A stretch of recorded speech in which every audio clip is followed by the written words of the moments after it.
and a mocktail. Akua is ready. I hope you all are ready for us as well. Welcome to Home Healing. And it is 8 p.m. on a first Friday. We're here in our jammies. I got today, just came in the mail, my Mother's Day gift that I requested from my kids. Um, and it says Happy Mother's Day on it. So, oh, can you not hear me? Oh, okay, okay. So, full disclosure, I've been wearing it all day. It's been one of those days. But anyway, so I'm glad to be here chilling with you ladies. So, we've got with us today a very special guest.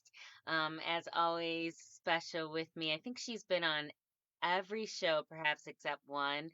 Akua Aset just sat down just in time. Thank you for hosting with me. And tonight we are welcoming Terrie Vanover. She is a divorce and relationship strategist. Welcome to the show. Yeah, thanks for having me. I'm excited. This is nice. This is nice. You know, the ambiance late at night feels late.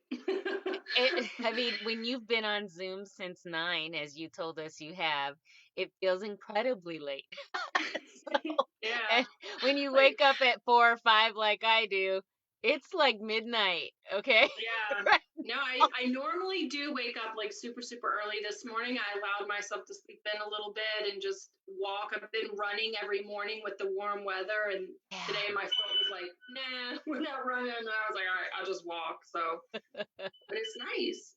Yeah, yeah. So we try to keep it chill over here. We love talking to our home healing audience about just the reason this whole show was created. It just that with people spending more time at home, um, some people have recognized that either they haven't been spending enough time at home and there are things at home that they just haven't tended to, and they didn't realize because they didn't spend a lot of time there that maybe the garden had overgrown with some different weeds and things. And so we've talked about different aspects of that.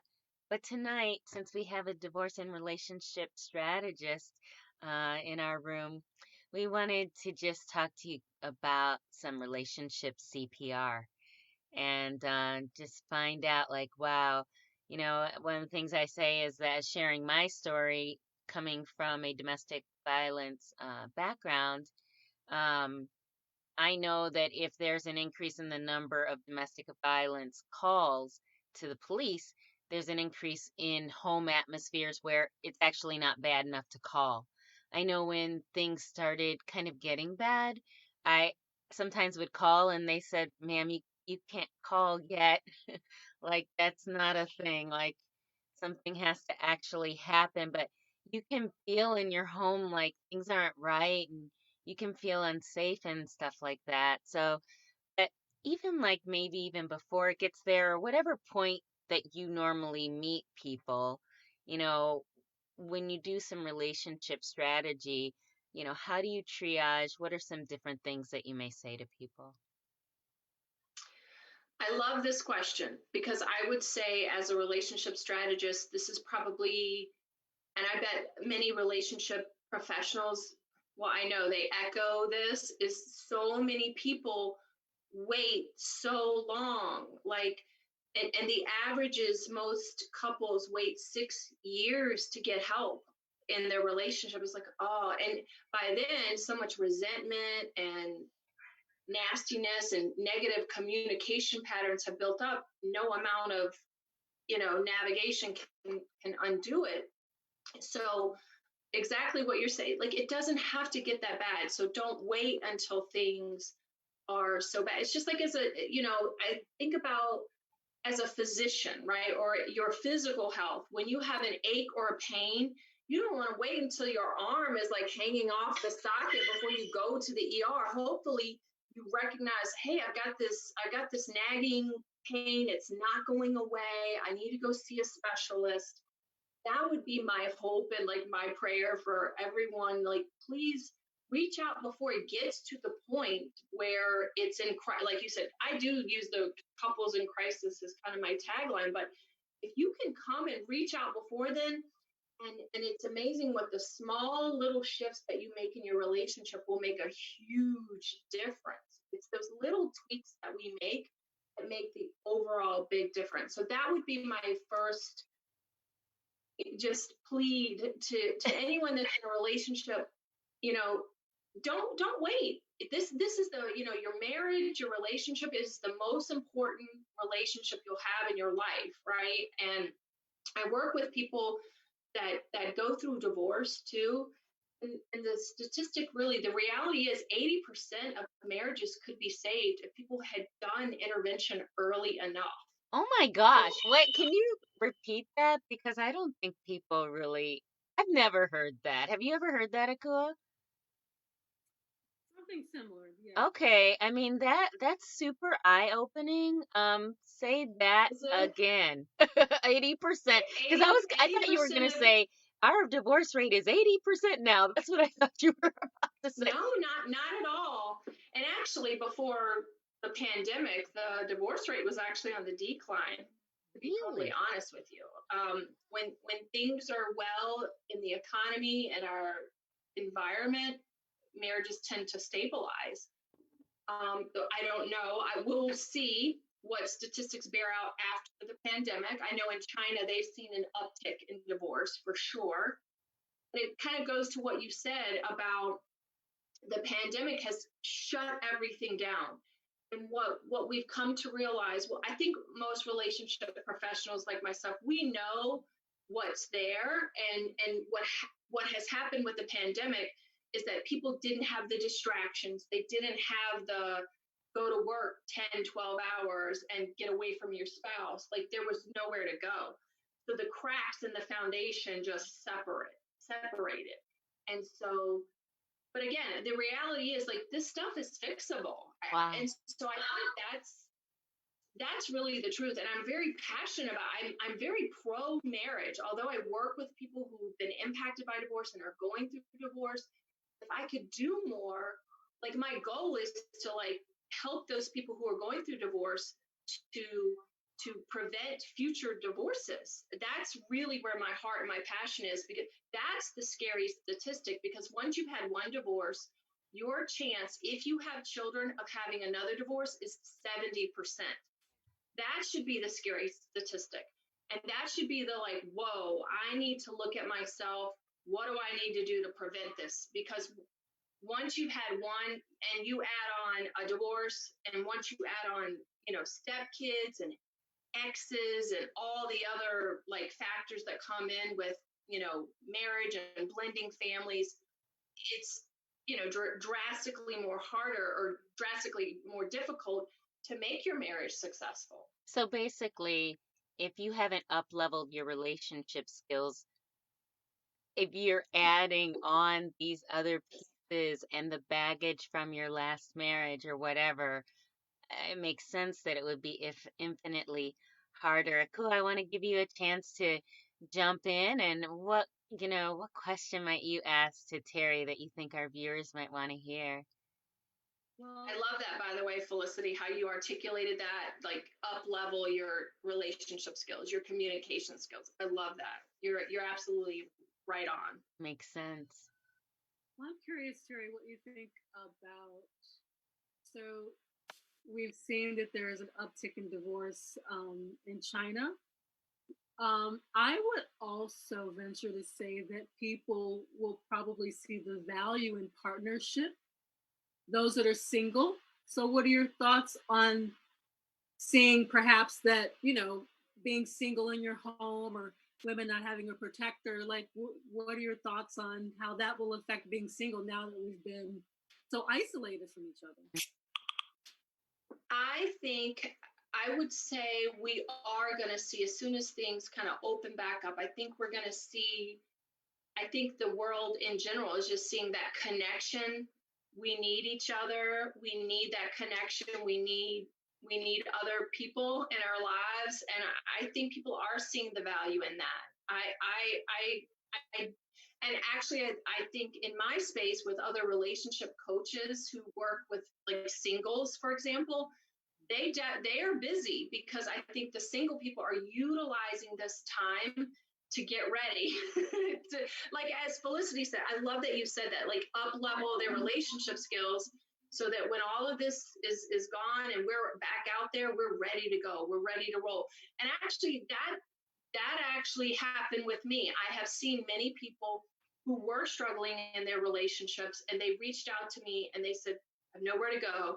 Don't have an excuse anymore. Like, time, whatever it is. They don't have that excuse anymore. So they were ready to invest in themselves and their relationship to make it better. What are things that singles can do to prepare? I know that's not like totally your space, but from your space, what would you say, if we're just kind of working backward? Mm-hmm. No, kind of, yes, because like I work with people who are divorcing, who are then, going back into the dating field. The number one thing is work on yourself, work on your communication skills, heal.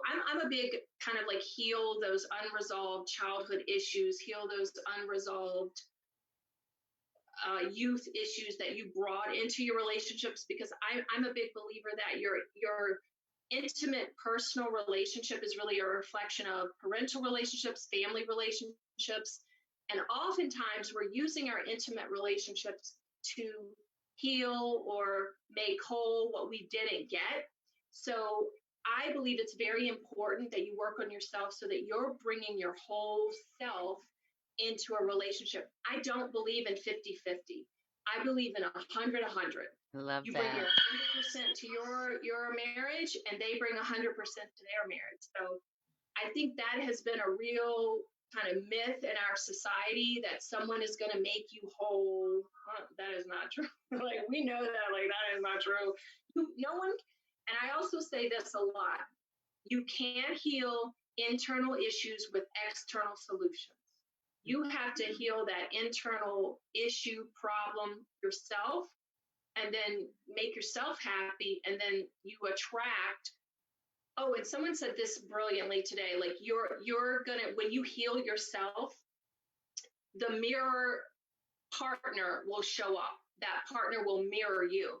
So if you're not whole, if you're unhealed, if you're unhealthy, you're going to attract that unhealthy person and they're going to mirror you, but in a reverse way, if that makes sense. That So, totally makes sense. yeah. Yeah. But if I, you're whole and you're healthy, you're going to attract that person and you guys should mirror each other. We should all mirror each other in our intimate relationships. we have someone watching that leads a singles group. Hi, Sherry. If you're still watching, just want to say hi to you and want to encourage Oh, I you. know Sherry. Oh, Yeah. okay, okay. Want to encourage anyone, watching that has any questions.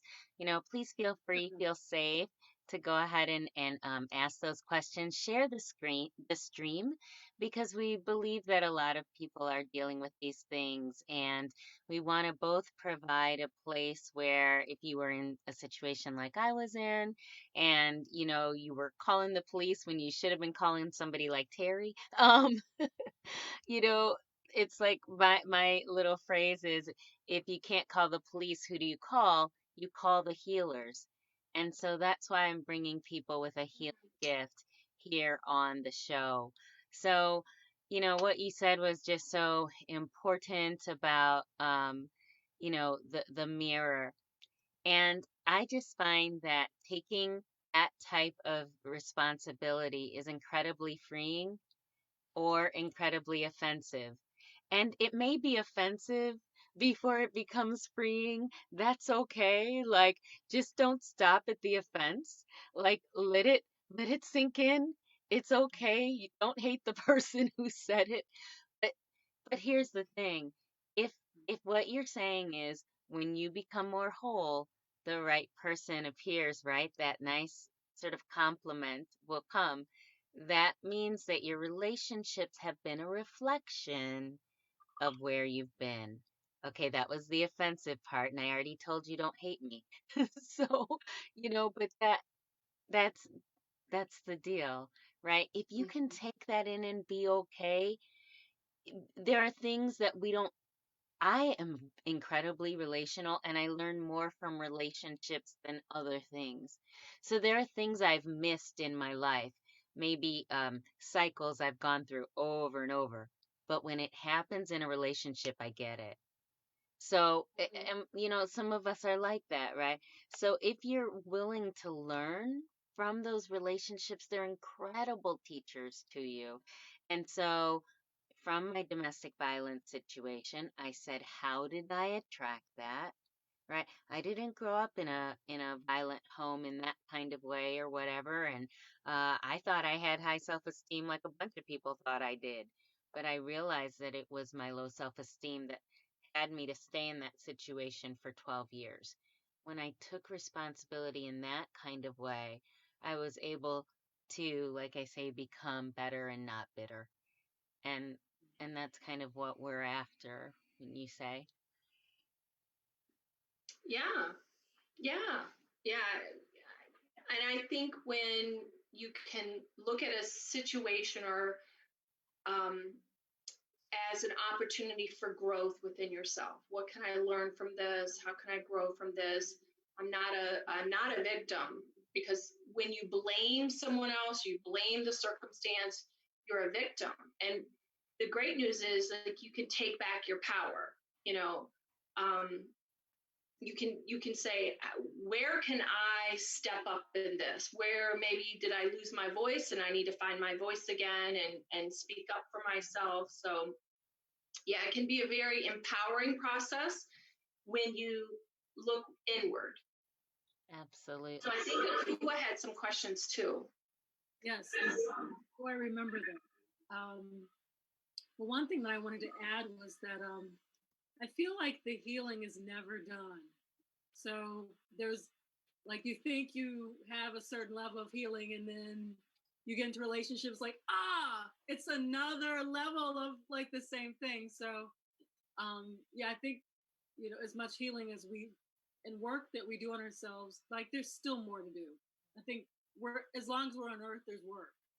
So, and that's important for me to just acknowledge because, a lot of times we look for perfection in people, and we just have to be compassionate with where people Absolutely. are, because we all have things to work on. But my questions. So I've heard this before. I wanted to get your feedback on it. I've heard that the first 2 years of a relationship is dealing with all of your childhood parent issues, the first 2 years. And then my second question is, do men and women take different amounts of time to get over a breakup or a divorce? Because it seems like men take much longer to get over it than women do. Okay, so the first question was, the first 2 years of a marriage, you feel like Relationships. a relationship. First 2 years of getting to know each other. Yeah. Yeah, I think to a certain extent, but I think when you I don't know. I disagree with that to a little bit, because you're kind of in that honeymoon stage and that lust stage in the beginning. And then when you kind of get into the deeper, more intimate level, that's when some of those deeper issues start to come up. And that's why that like 7-year itch. Have you guys heard of that? That's a real thing. And actually they with the new generation, it's more like 4 years. Like it's like kind of increased. And so that generationally, I would love for us to look at that, because I think sometimes with the younger generation, that feels like things should be quicker and more resolved. So that kind of makes me sad that there's a divorce rate that is so significant with our younger people after 4 years, because they don't understand that it's a process and it takes time and it takes work, but it's worth it in the end. So no, I don't know that it's 2 years. I would say it's a little bit longer. Some of those issues start coming up as you deepen into the level of your relationship. And then the second question, I think I love this question because I have both a men's group, a divorce group, and a women's divorce group. Here's what I noticed. men are better able to, and I think perhaps it's because the way men are socialized. They compartmentalize, they kind of stuff it down, kind of like get over it really quick, but they jump right into another relationship. So that's where I think, as one of the themes in my men's group with like thousands of men, is like, slow down, please don't jump into another relationship. I mean, I have like, their fear of loneliness and the fear of rejection and feeling like a failure really just propels them to like go get another woman. And it's like, that may not be the cure that you're looking for. It'll be a temporary solution, but you just made like that 70% divorce rate with the second marriage. So I think with men, it's actually the opposite. They jump right in to another relationship. Women tend to be gun shy. They tend to kind of like, oh, I don't trust, I'm not dating, I'm very, they seem to be, this is generalization, of course. Right. But like to Akua's point, when they jump in, what they bring with them makes it seem like they take longer. Because it's like, dude, you are not over the last thing. And like, and guys like don't always have that filter, or maybe, I don't know, like a super close guy friend to say, wow, you mention her a lot for somebody you are no longer with. And like, that's weird to do on dates. Like, why are you, but like, sometimes they don't have somebody else there to like tell them that or whatever. And you're like, this is weird, man. You are not over her. Or and whatever. They don't necessarily see it. I've talked to clients where I'm like, a week ago we were just like, you were pining over your ex-wife. Like, no woman wants to be involved with this. So that was one area where I struggled with when I first started as a divorce strategist. I only worked with women but I see the value in being a woman and working with men and sharing that, hey, this is what a woman will see. This is what a woman will hear. Let's slow down. Let's work through these issues. And again, that you're healed when you aren't emotionally engaged with someone, when you're very neutral about them, when you neither have hate nor love. It's like when you're just neutral, then that you're in a good space. And so I think that would be the word of caution I would give men. It's just slow down. I get it. We all want relationships, but it doesn't. They think that if they get another relationship, it'll kind of make them feel, their thing is like, they struggle with loneliness in particular, men do, and they don't like that feeling of loneliness and feeling like a failure. And so a woman really gives them that feeling good about themselves and validation. And so it's working on them feeling that on their own so that they attract a woman who loves them for themselves and isn't using them for who they are. Because it's like kind of, I have this thing called the nice guy versus the good guy. A nice guy, a good guy is someone who has a great heart, is loving and giving, but has healthy boundaries. The nice guy, we all know these nice guys that are loving and giving and giving and giving and giving. And like, everyone's like, hey, why are you doing that? Why don't you just say no? Why are you letting her treat you like that? Right? So that's where we have to be really careful. The nice guy versus a good guy. Hi, Jen. Hi, Jen. Hey, Jen, we're so excited you were able to. Go ahead. What I've noticed with men too is that we're masters of connecting emotionally.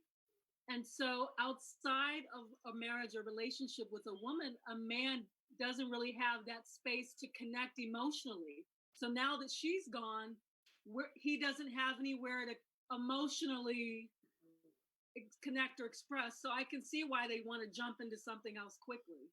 Because there's something that feels unhealed. There's something that feels like really empty, like extra empty. That makes so much sense. And you are right on, Akua. That's one of the issues that men come to me for, not just the intimate relationship with a woman or a partner or spouse. They lack friendships. They lack true, intimate, like you said, just just connecting. I think it may be harder for men in our society to connect on a deeper level.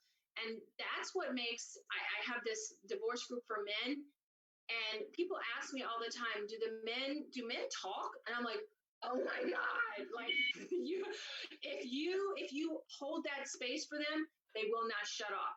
Like I had a meeting today with the other admin, and we're like, what are we gonna do with these guys? They won't be quiet, you know. So it's holding that space for them because they don't have that outlet. You are dead on, Akua, about that. Like they want the space to share, they want the space to connect. And when you provide it, you just better watch out because they will blow you out of the room. That's what I'm doing. It's interesting you say that because my mom is 69 years old. My dad passed away last year, and she's been on dating sites. So it's very entertaining for the last few months to hear all of the men that reach out to her and how lonely they are. And literally within one or two texts, they're pouring out their love for her. And she's like, how do these guys say they're in love with me when I've never met them? We've never gone out on a date. We literally just had some good texting conversations. And some of these men write her pages. Like it's very entertaining because they'll write pages back to one another. So well, I mean, it's healthy boundaries, right? So correct. They need that space to. They don't have.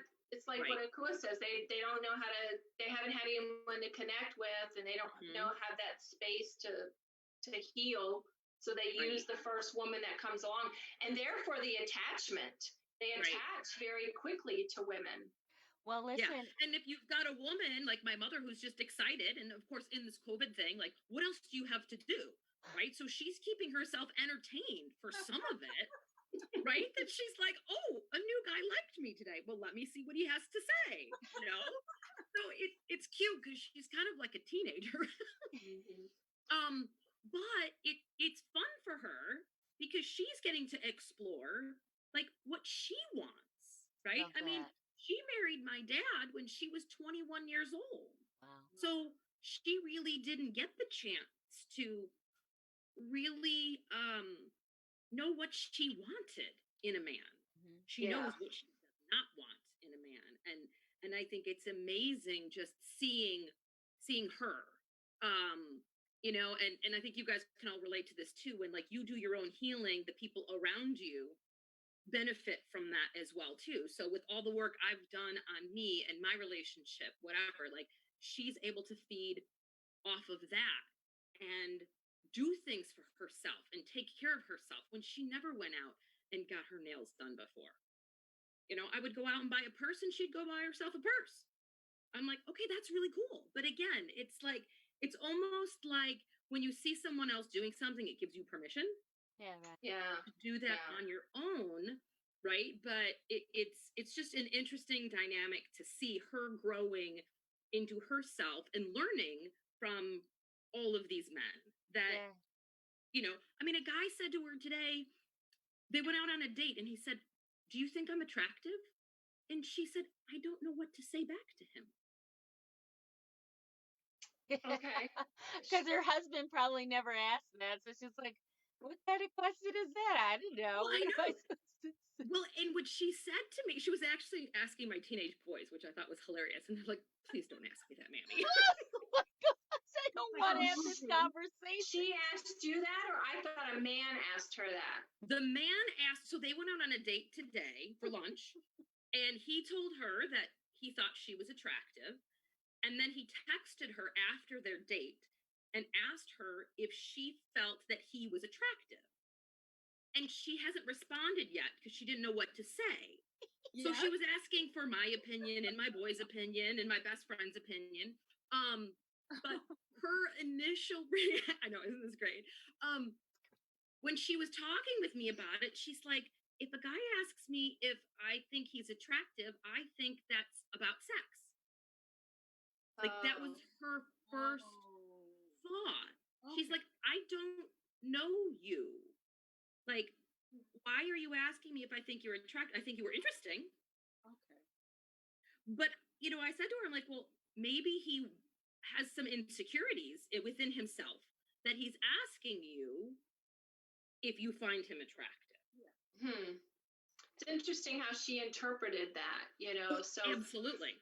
So maybe she needs to just be honest and speak to that and just say, I'm not sure what you mean by that. What do you mean? Right, yeah. I mean, I think that's really, and I think that's where when you're dating, you just have to learn to be honest. That's absolutely true. Because I think so many of us have boundaries, or not boundaries. We put up walls.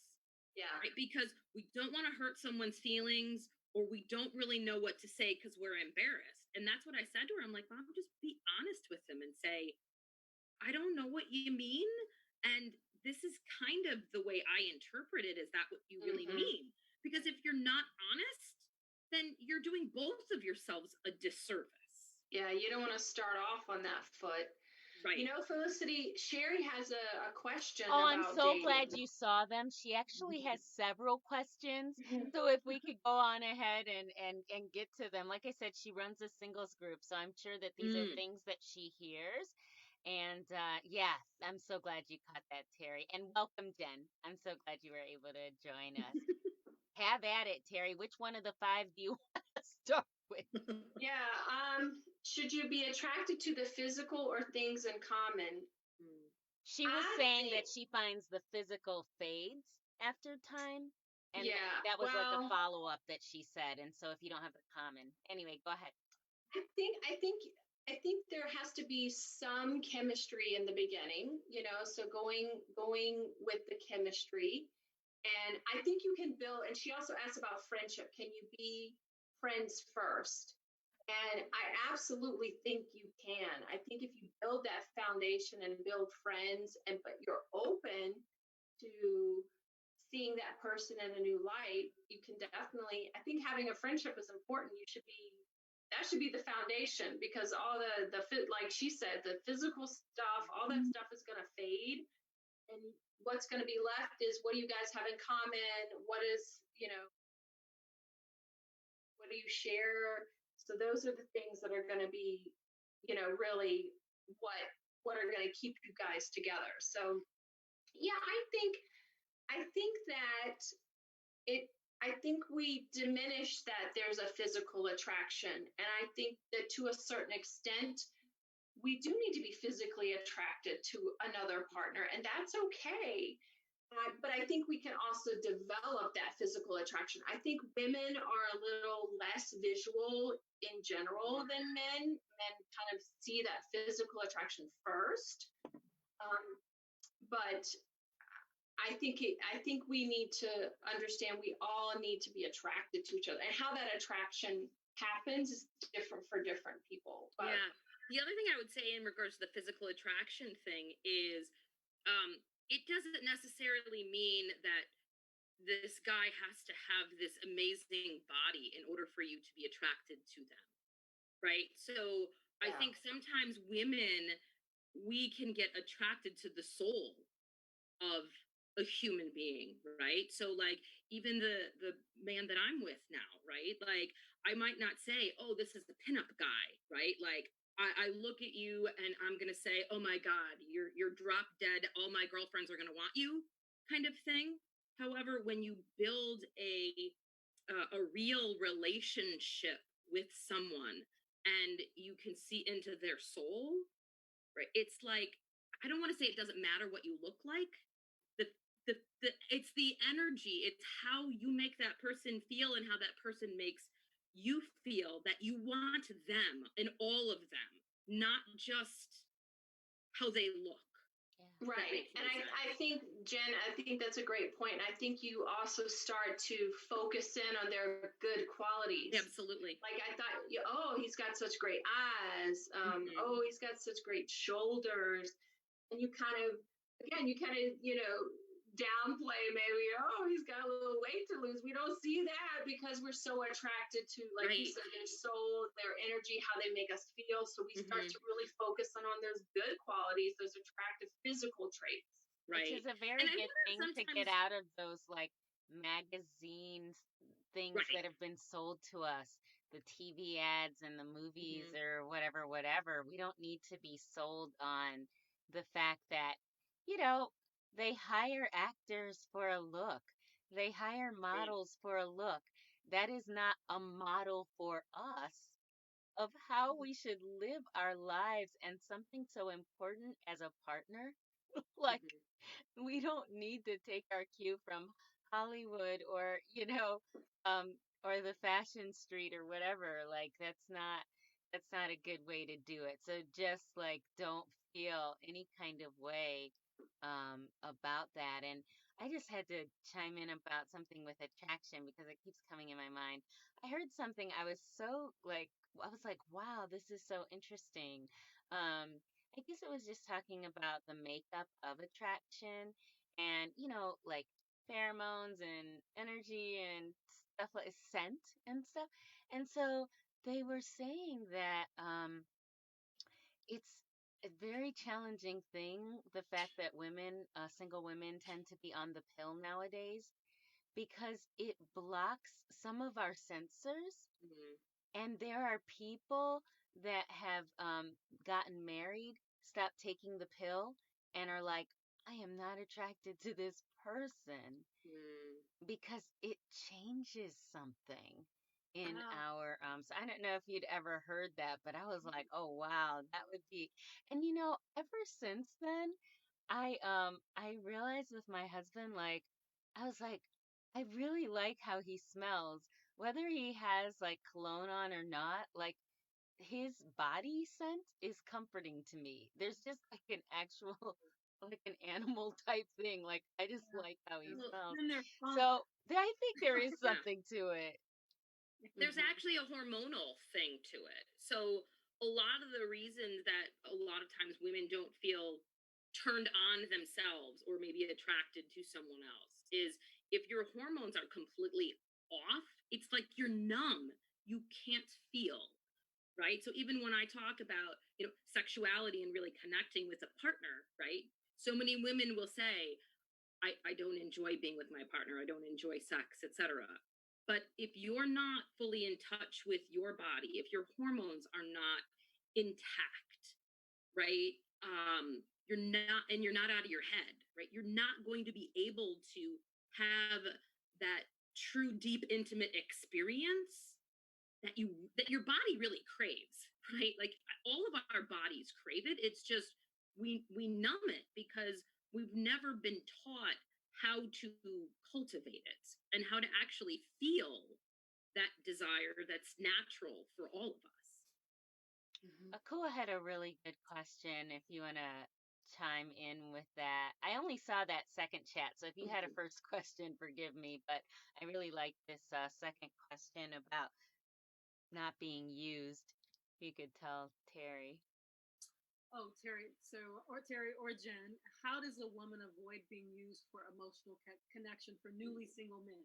So, before you came on, Jen, we were discussing that a lot of newly single men crave that emotional connection that they had with their woman that they're not getting normally in the world because men haven't mastered that. So they'll quickly get another woman just to have that connection. Right. So, how does a woman avoid being used just for emotional connection? Yeah, that's a great question. I think looking for the red flags, such as someone that is too needy and too doesn't give you space. If they're in your space and they're constantly texting, talking, communicating, there should be some really good healthy boundaries. And again, like we talked about, if you hear someone bad mouthing their ex, that's always a red flag, because you really want someone that is neutral when it comes to their ex, you know, partner or ex-wife or whatever that is. You want someone that has gone beyond that and processed that and isn't constantly talking about it or having negative energy and bad mouthing. That's a huge red flag for me. Um, and definitely someone that doesn't seem needy and seem to want you all the time. And I think for a lot of women that seems very flattering and very like, oh, I really enjoy this. But you really need to have those healthy boundaries in the beginning. You really need to make sure that you're taking it slow. Yeah. The other thing I would say too is I almost wonder if we as women, whoever is, asking the question or is concerned about this, really knows the different behaviors, just like you were saying, Terrie, right? Like, what are those triggers, red flags, so that you know yourself? Because you might actually be, I should say might, you probably are attracting these types of men into your life because you have a dependency for emotional connection with someone else as well too. So rather than always looking at them, why do I always attract these emotionally unavailable men? Because you're probably emotionally unavailable yourself but don't realize it. And if we continue to put the blame on the man and we don't learn our lesson, we're going to keep attracting that same type of thing until we realize what is it in ourselves that we need to stare in the face and accept and say, okay, what do I need to do? Why do I keep attracting these types of men? What do I need to do to heal myself? Well, that just brought together the two big ahas we sort of had in this show, I think. So that is perfect. I want to make sure that I save some space for people that are watching that might be going through a divorce and maybe are contemplating, how do I go through this the healthiest way? Terrie, what do you say to people? How is the healthiest way that they might approach um, what's impending? So how do they end their marriage in a healthy way? Again, it's just kind of like what we've been talking about this whole time, which is look in yourself and look at this as an opportunity for growth for you and a learning opportunity. How can you show up differently, even through a divorce, which brings out the worst in people? Look at, like, what are my triggers? Why is this triggering me? Oftentimes it's something unresolved within you. Because the truth is, when you're going through a divorce, here's the myth. People think that, oh, good, I'm divorcing this person, I don't have any. If you've got kids, you're really not divorcing that person. You're really not leaving that person, but your relationship is changing. You're still going to have a relationship with this person, but you still need to work out how to communicate with this person, how to deal with this person, how to heal your triggers with this person. Because if you've got kids together, you're going to have 18 years working through this. So I think that's the biggest myth with divorce is people think, oh, good, I got rid of my ex, I'm all done. And that is not true at all. This person most likely is going to be in your life for many, many years. So if you can figure out a way that you can deal with your emotions and navigate this process in a way that you can create a better relationship with this person going forward. I am divorced, and my ex-husband and his wife, the four of us, everyone thinks like we're this super like great, I don't know, unicorn. Everyone that sees us thinks we're this crazy, like they think like we're crazy because we love and support each other, the four of us. And so, but we did have a very, very difficult, horrible divorce. But I do believe that you can come back from it and create a better relationship together, because the key is my ex-husband loves his kids, I love my kids, and for us to put aside our differences, our bad divorce, like let all that go and just be there for the kids and work together. And it is the greatest thing on the planet, because my kids have four parents that love and support them. They don't always think that. They're like, I like parents that are going to come down on me. When they get in trouble, they don't love it so much. But they know that they have four adults that will support them, love them, that they can turn to any of us.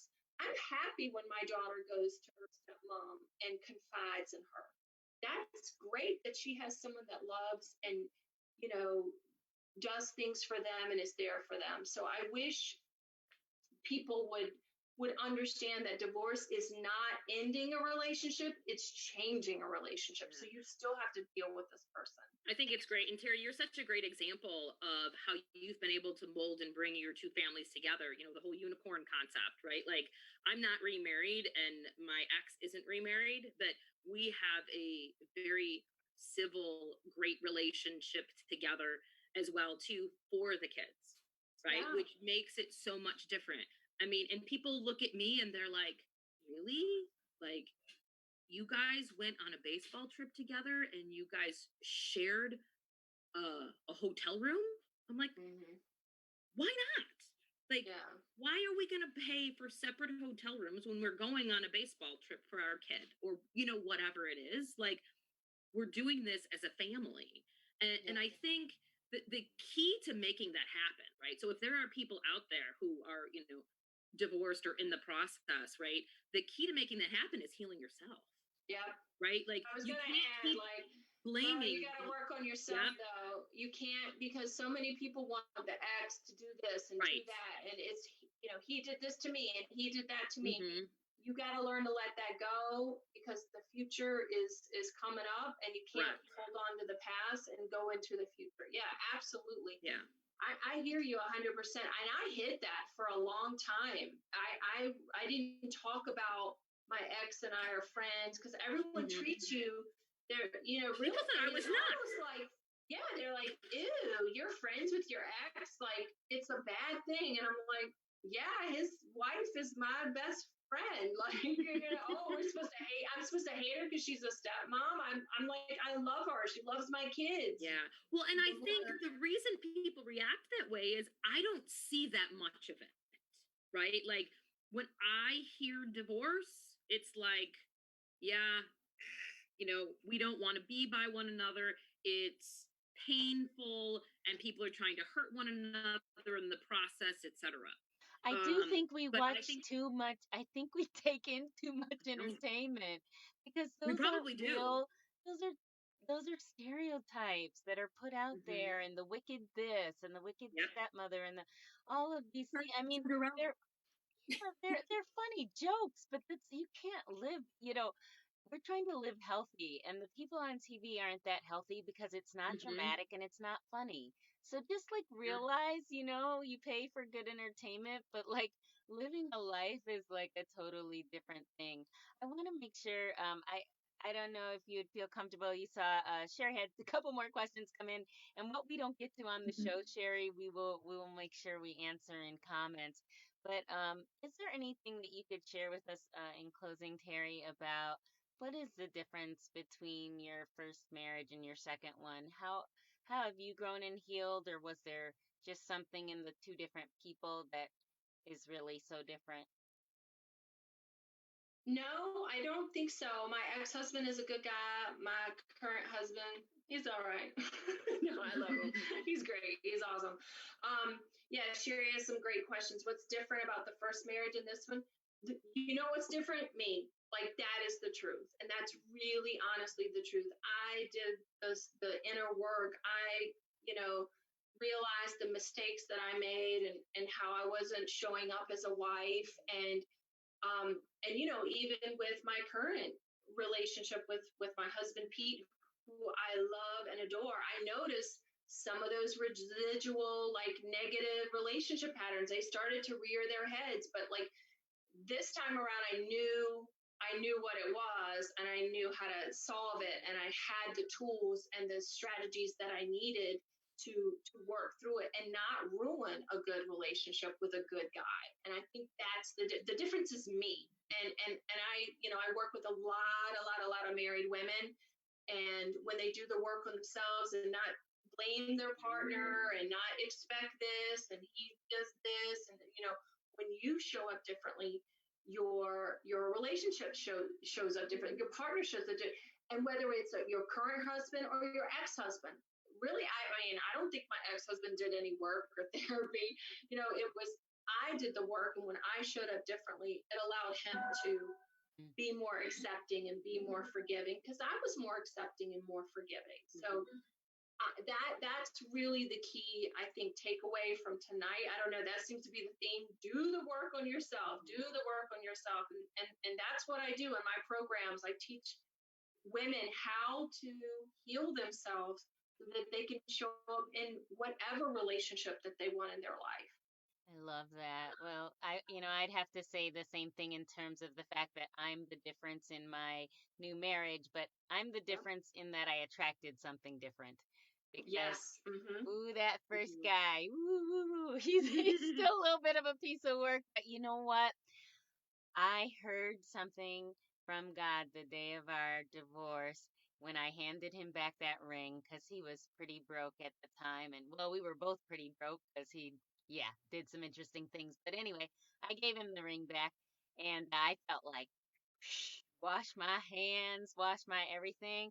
And I felt like God said to me, your assignment with that man is not done. You still pray for him. You pray for him. Mm-hmm. And I'm like, man. But now here's the interesting thing. I prayed a lot more for him since the divorce than during the marriage because I was bound. I mean, those were not even real prayers. I don't know what I was doing. I was whining, I was crying. Those are not necessarily prayers that get results. They're just prayers that got things out, I guess. But I mean, it wasn't something I was real excited about returning back to. And I've prayed way more for him now. And he has made some wonderful changes, is a much better father to the children. And my daughter even said a couple of months after the divorce, she said, Mommy, I thought divorce was supposed to be bad. And I said, Well, honey, it's not, it ain't the ideal, you know what I mean? But she said, "But when I spend time with dad, he's happy. When I come home, there's no yelling. You guys are both peaceful, happy humans.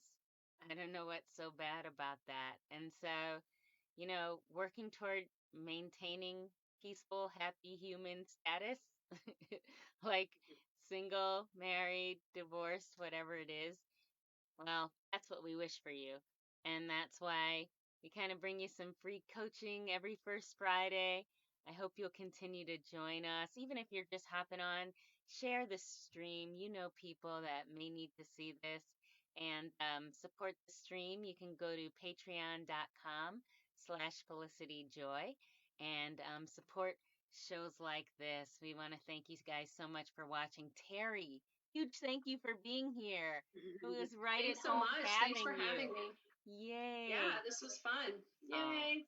good. I'm glad you enjoyed it. That means we'll ask you back sometime.